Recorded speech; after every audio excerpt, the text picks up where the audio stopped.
What is happening, everyone? GBall here, and I have a new Kershaw knife to unbox for you. This has a couple of nice surprises coming along with it, which we'll get to here in a few moments. If you've never stopped by before, welcome to GBall Vision. Drop a comment below. Let me know what your carry is looking like today. The knife we are scoping out is the Bel Air XL. I would say this is Kershaw's staple model at this point in time. They did the Bel Air, the standard size, and then the XL, which is what we have here.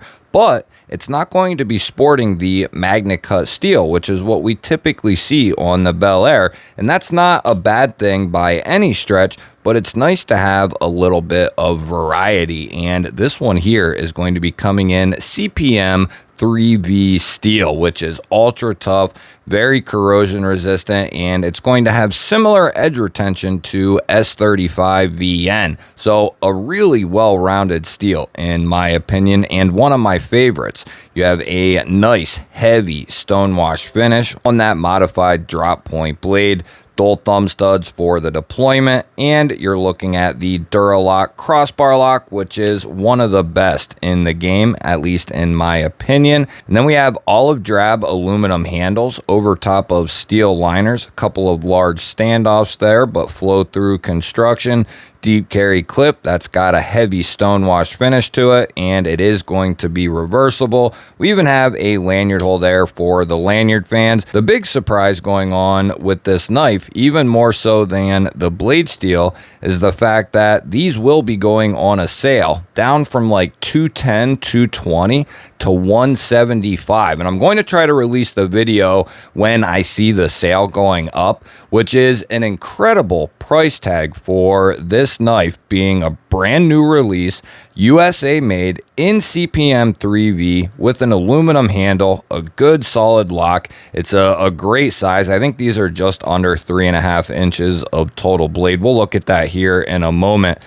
But the cherry on top of this knife has to be that price tag. And not only is it just this one, I believe they're also doing a sale on the M4 variant. I'll have all that down in the description below the video if you want to scope it out any further. Like I said, they have a little bit smaller variant, just the standard Bel Air. They have magnet cut, CPM 3V, and M4. There's two different blade shapes in the regular Bel Air, and you can get them in a multitude of different handle. A lot of the people who watch me on a daily basis know I'm a big fan of this knife. It's probably, if you're looking for a more premium USA made knife that isn't going too crazy, this is an easy recommendation here.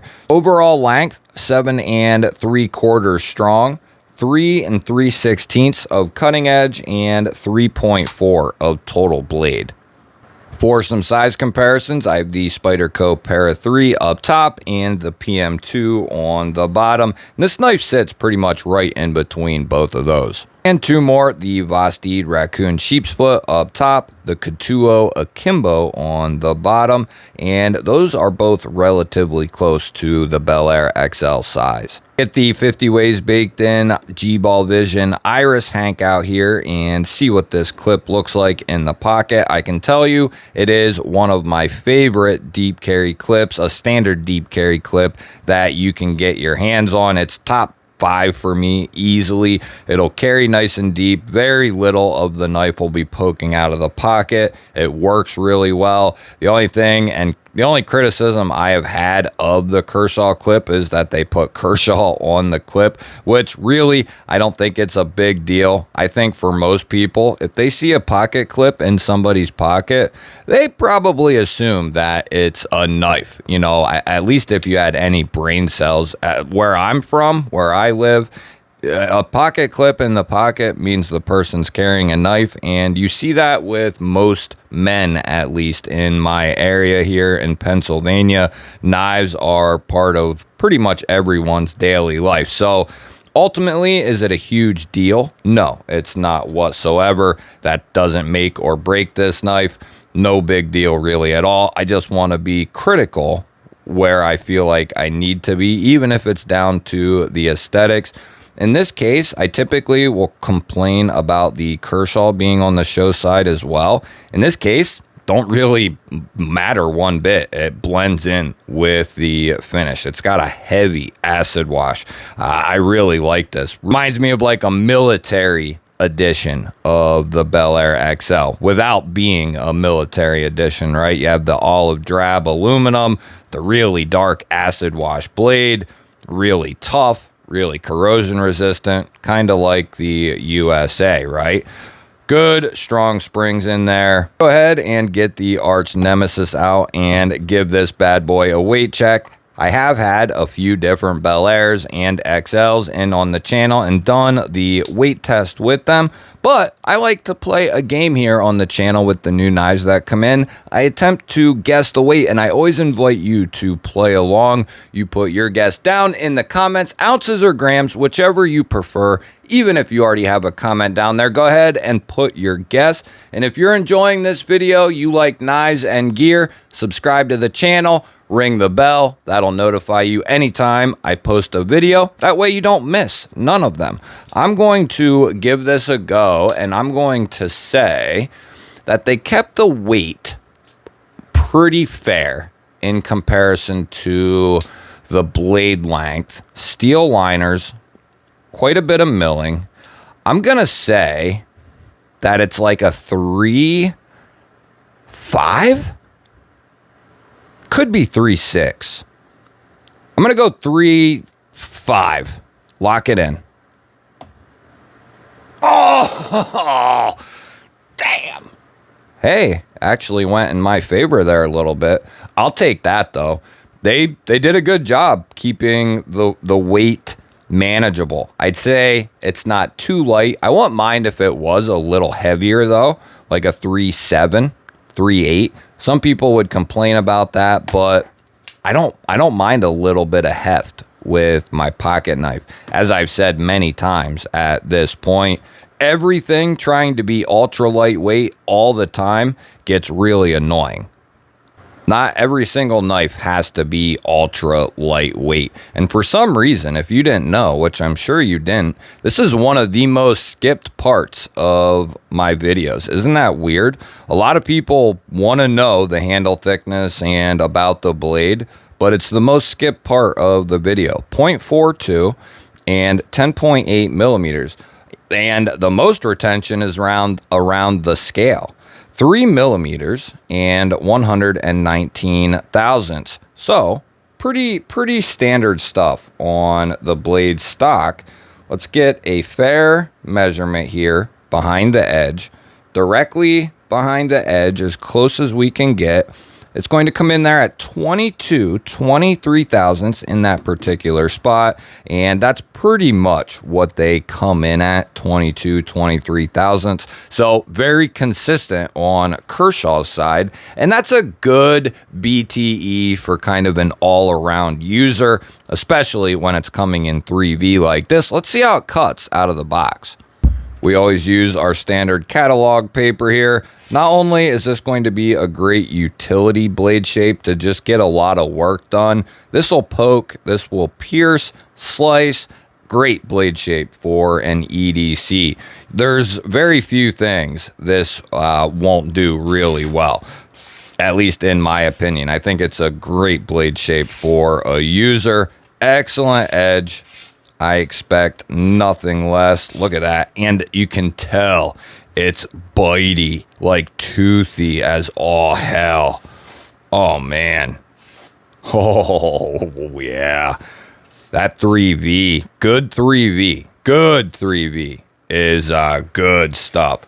And after we check one or two more things, we'll talk about the steel a little bit. Although I am not a metallurgist or anything like that, I have a little understanding of some of these various steels that we're going to be talking about. We'll do a hardware check, T8 and then T6 the rest of the way around. I'd love to see Kershaw move to T8s, but I don't think I'm going to change their mind any. You can leave a comment on one of their Instagram posts. Let them know we want to see T8s, but T8 for the pivot, T6 for everything else. That's how it's been for a very, very long time. Run this through a couple of checks. It's perfectly centered up. The crossbar lock is top tier. Top tier. I would put this up there with Kaiser, if not even better. And I know that's, maybe that's going out on a limb. At this point, with as much experience as I have with both Kershaw and Kaiser crossbar locks, they're both really good, but this just feels a little bit, it just feels a little bit, a little bit more. It's good. Nice, strong deployment, smooth close. Let's go ahead. We'll check this up and down, side to side. I don't feel anything. We've never had a Bel Air crossbar lock knife fail this test that we're about to do with the spine whacker. As a matter of fact, we've rarely ever had a crossbar lock fail. Grab the old spine whacker here, and the spine whacker is my way of holding these companies' feet to the fire. I want a knife personally that's going to stay locked up if it's supposed to be a locking knife. I don't want it to fail under very light duress, and that is the whole idea for these tests. We're not trying to see if you can hammer a nail into a tree with the spine of your blade or anything like that. We just want to make sure that it has a good positive lockup and can endure a little bit of stress. Like I said, haven't had any real issues out of a crossbar lock. I have had two where I kind of pushed them past their limits, and that was my plan. Both times was to see how far I could take a crossbar lock. And that's the only time I've ever had, and it wasn't the lock failing, actually. It was the springs in both cases where they failed. So that'll, and even then it like partially stayed locked up. So they didn't actually fail completely. It was just the springs that failed. So I think that's what you'll find in most cases. If you really beat the hell out of this thing, the springs are probably what's going to fail before the lock does. That's just my experience. You're not going to have any issues out of this guy here. So what's the deal with the steels, you might be asking? What are the different steels and what's the deal? Well, really, let's keep it simple. There's two different sizes of the Bel Air.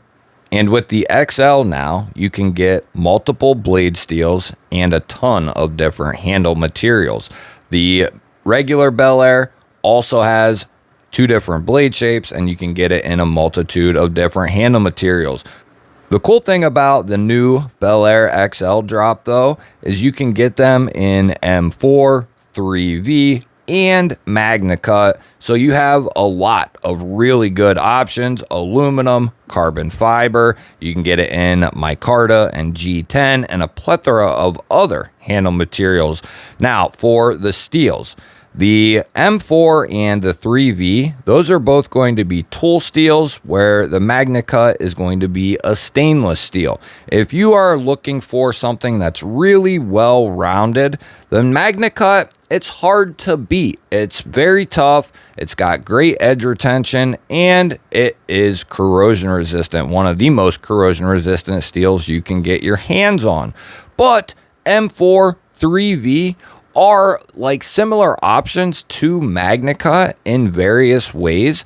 Like for instance, 3V is a lot tougher than Magna Cut, but doesn't quite have the edge retention. It's just below, right? So cases like that. And M4 has similar toughness, similar edge retention, and it's not going to be quite as corrosion resistant as Magna Cut or even 3V, but M4, really good steel in my opinion. Now, I personally would take 3V over the M4. A really well done 3V is good stuff. Now, it just depends on what you're looking for, though. Some people would go the M4 because that gives you better edge retention than the 3V.